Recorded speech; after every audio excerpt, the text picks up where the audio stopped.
Avoiding negative people can seem like an obvious thing we should do, right? But wait, it might not actually be quite that simple. Let's dive into scripture and consider this from both angles. Welcome back to the Teach for the Heart podcast, where we tackle teaching challenges from a biblical perspective. Why are we here? Because we don't believe that our spiritual walk and teaching profession should exist in two separate domains. Rather, the hope we have in Christ should change how we approach everything, not just at home, but at school as well. So join us as we explore both the spiritual and practical sides of key teaching challenges, integrating them together so we can succeed at teaching, glorify God, and make a lasting difference in our students' hearts and lives. This episode is brought to you in partnership with the Herzog Foundation. I'm really excited to be talking about this topic, and I'm here today with our podcast manager, Carly. Hello, Carly. Hello, happy to be here. So this topic actually came up because we've been working really hard on a program called Hope Renewed, which if you've been following the podcast, you're aware of. It's a program to help teachers stop feeling defeated and face each day with hope. It's a 5-week combination of Bible study, teaching, and practical application. If you're interested, you can find out more at teachfortheheart.com/hope renewed. But as we're doing that, one of the things that we were talking about was just dealing with negativity and how do you handle that? And I had gone through the material, and one of the points that I had put on there was avoid negative people, because that's just kind of like typical advice, right? I was like, yeah, that's good advice. Carly always reviews my notes for me and kind of gives feedback, and she goes, well, wait a second. I don't know if this is quite right, because yes, I see what you're saying, but God calls us to help each other. And if we just avoid all negativity, then we're not reaching out to people. I said, oh my goodness, you're so right. This is complicated. We should talk about it. So Carly, what first popped in your mind when you saw that note for me?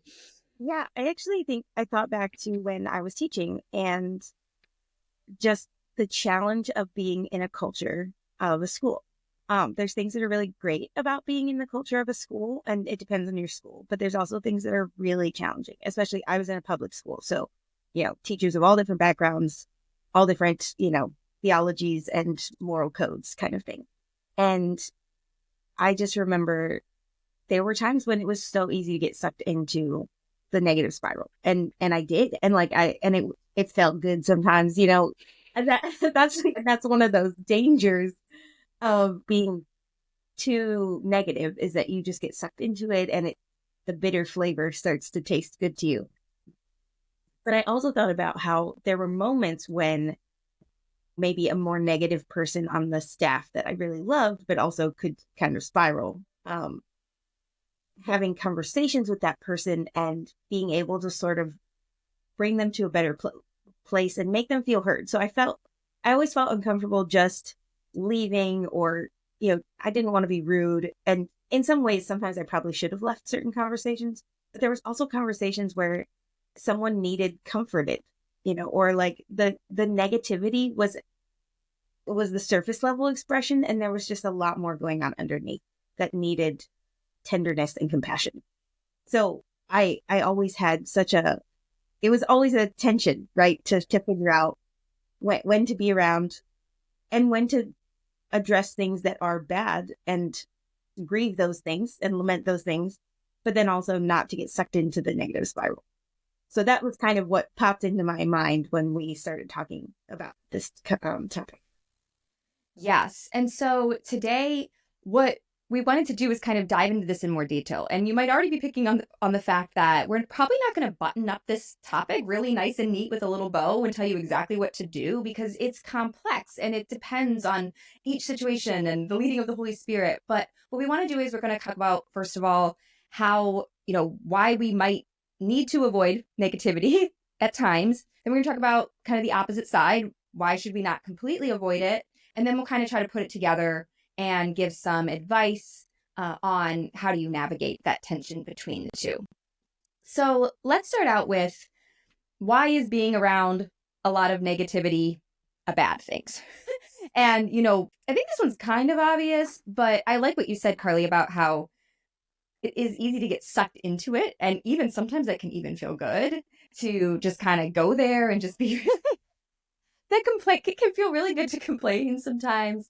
And obviously, too, I think there's certain people where you just know it's going to spiral. So sometimes it can feel good. Sometimes it can feel really impressive, too, right? Sometimes it can just be like, oh my goodness, like, I don't want to feel like this. And I feel like I'm being like dragged down into this pit of negativity. What comes to your mind in this one, Carly? Yeah, and I think when someone is consistently taking a negative perspective on a situation or a place of work, a workplace, it's going to affect the way you see it. Either that you will react against it and sometimes we react against it and are like overly positive, trying to make up for the negativity. And then I think sometimes that colors the way that we see where we are, and we get obsessive about the negative things that aren't fixed or that are still a problem. And it's hard to like step back and kind of see a whole picture of imperfect places. Like it's easier for us to think about places as either good or bad. But most places aren't just. So I think that the negativity is a place where we can live that feels easier to understand or an easier way to navigate a space. So that's one of the things I was thinking about too. Yeah, that's a good point, right? It can just sometimes it's just bad, and not recognizing the complexity of it, or even not, maybe not the place is bad, but this parent or this relationship is just toxic, or just kind of write it off, right? I also think about how in Hope Renewed we talk a lot about how we need to keep our eyes on Christ and remember that he's put me here and he's allowed this situation and this interaction or this relationship. And I think a lot of times, especially if, well, honestly, I was going to say, especially if it's from unbelievers, but no, it can come from either place, right? A lot of times those negative conversations, God is just absent from them, right? Like we are just looking at the circumstances and what's happening. And I think that's where it can be particularly unhelpful, where we're not wrestling with the questions of pain and why is that allowed. We're not wrestling with that. We're just kind of forgetting in that conversation God has anything to do with this. And that's obviously not going to, that's not going to lead our heart to a good place. Yeah. And I like what you said about like circumstance. We get honed in on circumstance and we're not seeing where the Lord is. And we're not necessarily even inviting the Lord into these conversations or into these questions that we're wrestling through, that we're just sort of wrestling with them in our own way. And that can be a way of us trying to take control of something that is difficult, because the reality is teaching is difficult and school environments can be really difficult. And so it can be overwhelming. We need the Lord in order to walk through those spaces with grace and compassion and the ability to hold complexity. Yes. Oh my goodness, yes. So that those are just some thoughts around why we might be like, yes, we need to avoid negativity, or at least why, yes, there is danger here. Like there is danger in negativity, negative conversations, particular people that might be super negative. But then let's look at the other side, right? So there can be that temptation to just completely avoid it. Okay, we see the issues, let's just avoid it completely. Isolate myself from these people. I'm going to walk away. I'm not going to eat in the lunchroom and all of that, which we're not saying don't do that, but there's that temptation to just go, no. But Carly, let me ask you first, like, what do you think are some of the issues with just cutting out negative people completely? Let's go a little deeper into that. Well, honestly, scripture came to mind immediately when I was thinking about this. The Matthew 22, Jesus is talking to the Pharisees and they ask him, what is the greatest commandment? And he says, you shall love the Lord your God with all your heart and with all your soul and with all your mind. This is the great and first commandment. And the second is like it. You shall love your neighbor as yourself.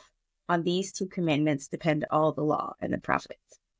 And Jesus is saying that the love of God and the love of neighbor are paramount to what it means to follow him, right? That these are all the other laws and all the other things that he asks of us hinge on these. And in my head, I went, well, Jesus didn't say love your positive neighbor or love your easy to love neighbor. He said love your neighbor. And, neighbor is everyone that we meet. And that's really challenging because not everyone we meet is easy to love. Again, so what does it look like to move toward people instead of away from people who need the compassion of the Lord? I don't think there's a simple answer, because sometimes you do have to walk away from these conversations. But it just got me thinking about, like, what does it look like? And actually, there's a guy, Jonathan Holmes, has talked about many times. He teaches a course at our church, and like he talks about moving toward people is the goal, right? That sense of direction and what does it look like to really move towards someone instead of trying to move away from them. Um, and that's where, again, I think it gets complicated, and there's a lot of ways that can look in different circumstances. Yeah. So let's dive into that. So I hope you guys are catching the vision of basically if we were to just say, I'm going to isolate myself from all negative people, that maybe that would help us personally. But we're kind of losing sight of the mission of like, well, maybe that person is someone God has called you to have a positive interaction with, or to help, or to just to listen or mourn with them, or whatever it is. Like we are ignoring that calling that might be there in that conversation. So we shouldn't just put up this hard line. I'm going to avoid all negativity. Which, side note too, I think that our world is all about, I don't know, the world's worldviews conflict with each other sometimes, but there's definitely this element of positivity and like making sure you are happy, right? Like that's paramount. You be happy. And so if someone else is causing you to not be happy, boundaries, leave, you be happy is most important. And, what God says is different, right? It says your happiness is not your primary concern. Love God, love others is number one. And that's just very different. So let's start talking then about some of that nuance then. How do we, and once again, this is not going to be tied up in a neat bow, but what are some thoughts that can help guide us as we think through, well, how do I know then? How do I know when to stay in a conversation? How do I know when to leave? How do I know when to avoid the lunchroom? Do I need to avoid the lunchroom? I think we both have some thoughts on this. Carly, do you want to share a couple thoughts first?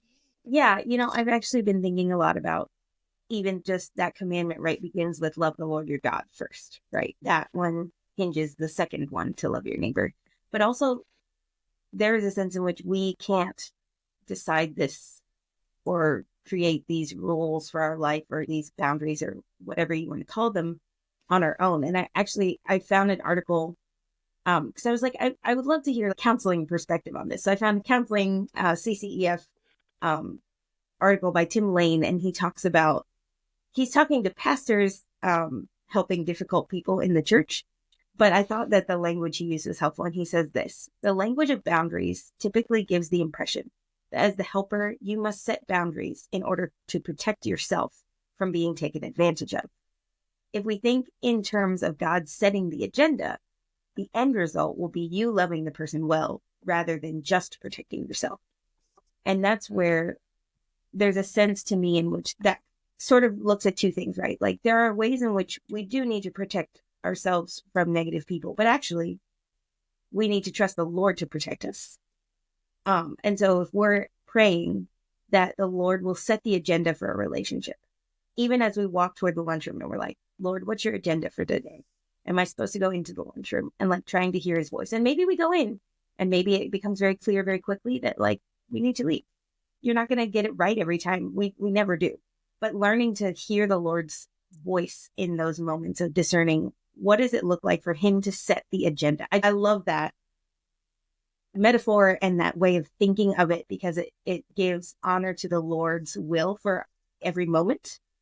And it also allows us to entrust ourselves to him and be like, if I am going to be exposed to a lot of negative commentary, will you protect me from spiraling into that? And will you help me to navigate what does it look like to have compassion on a person who might just really need someone to understand something underneath all of that negativity? And how do we start to ask questions of those people? So this is your complaint, but like, what's underneath that? Like, what's behind that?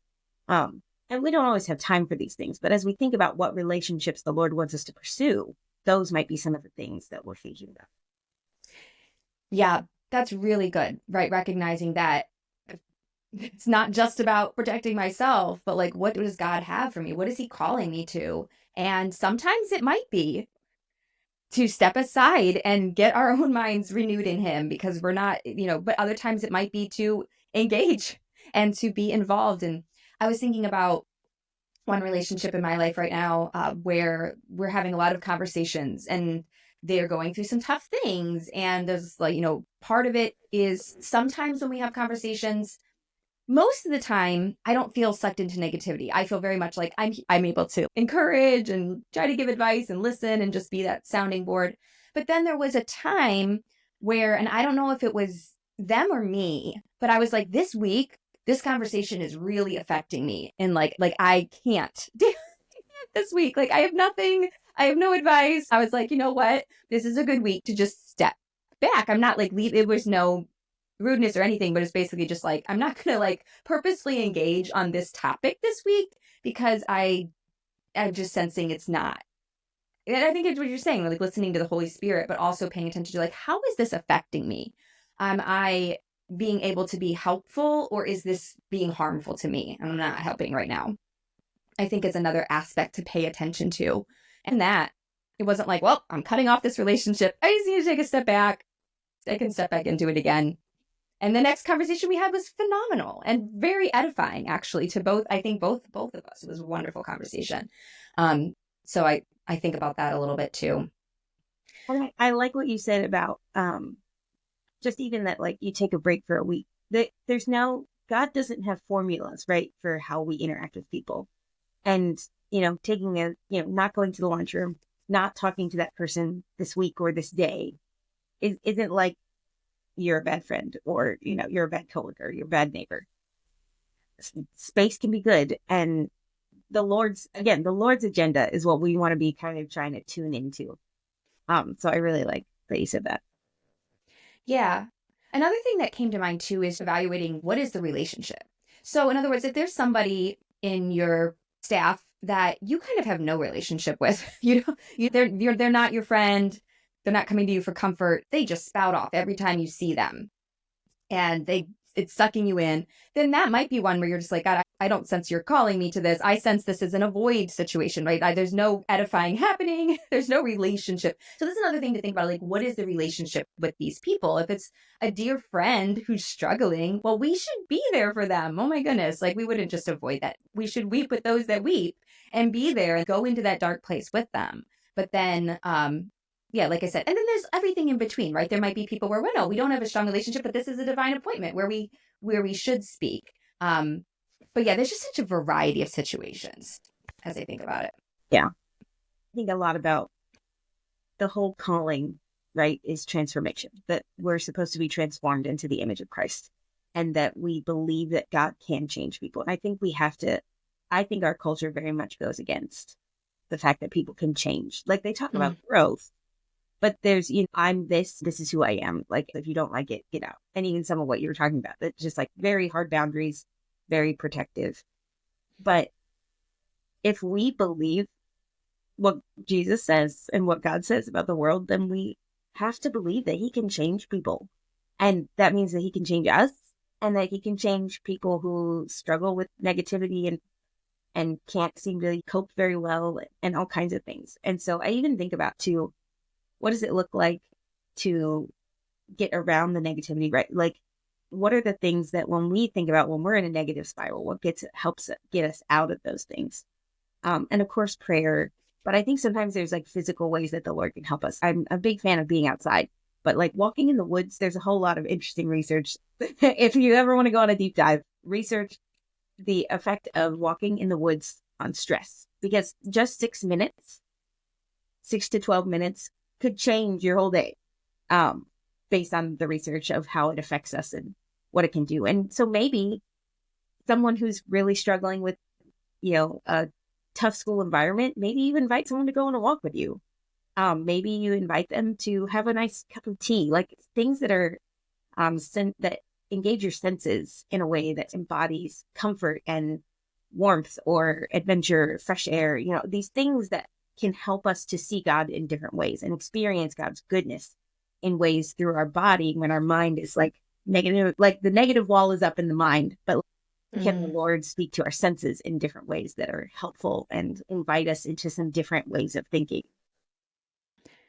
That's such an interesting thought. I would have never thought of that, to make a change in the scenery or the activity that can really just help reframe our mind. But that's so, so true.